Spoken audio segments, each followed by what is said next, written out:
Presko'y nasa Paskuhan.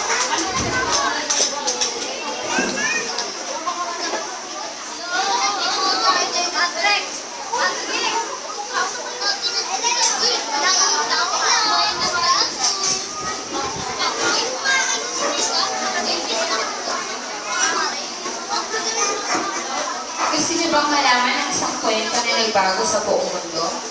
Alamin natin kung ano ito. Nagsimula ito sa isang anghel na minisayero ng Diyos. Ang pangalan niya ay Gabriel, at inutos ng Diyos na hanapin niya ang isang babae na nagngangalang Maria na nakatira sa bayan ng Nazaret. Huwag kang matakot, Maria. Ikaw ay pinili ng Diyos na magdadala, magpipili at manganganak na isang lalaki at papangalanan mo siyang Jesus. Paano mangyayari yun? Ako ay isang virgin, sagot ni Maria.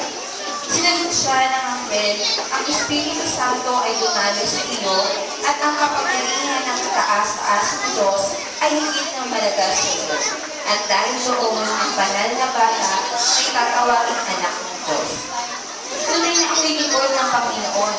Mangyari nawa ito sa akin ayon sa iyong salita, sabi ni Maria. Nayanig sa gulat si Jose nang marinig niya ang balita na buntis si Maria. Naisip niya na magpaghiwalay ng sikreto kay Maria upang hindi rin ito mapahama. Ngunit sa pagkatulog niya, ay dumalaw sa kanyang panaginip ang anghel ng Panginoon at kinausap siya.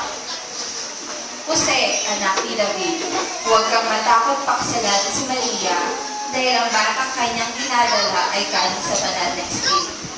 Manganganak siya ng batang lalaki at tatawagin siyang Jesus at siya ang magliligtas sa mga tao sa kanilang mga kasalanan.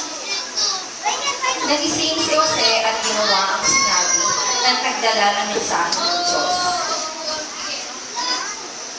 Nagkaroon ng batas ng emperador na kailangan ipalista ang bawat pangalan sa kanilang bayan. Kaya naglakbay sina Jose at Maria mula Nazaret, Judea, hanggang makarating sa bayan ng Bethlehem. Nang makarating nga sila sa bayan ng Bethlehem, nagsisimula ng maramdaman ni Maria ang paggalaw ng bata sa kanyang tiyan.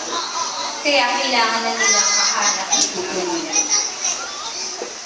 Sinubukan nila sa bawat bahay panuluyan, ngunit walang bakante. Isang lalaki na nag-alok sa kanila kung hindi nila mamasamain ang bahay ng mga hayop. At ipinanganak na ni Maria ang bata. At tinawag na nila itong Jesus. Sa di kalayuan kung saan naroon sina Maria at Jose, ay may mga pastor na nagbabantay sa kanilang mga alaga at ang anghel ng Panginoon ay biglang lumitaw sa kanilang harapan. At sinabi, huwag kayong matakot, may dala akong magandang balita na magbibigay ng malaking kagalakan sa lahat ng mga tao. Dahil ngayon, sa bayan ni David, ay isinila ang tagapagligtas ng tao at walang iba kundi si Jesucristo. Mayroong palatandaan sa inyo. Mahanap niyo ang bata sa saksapan at nakabalot sa dalit.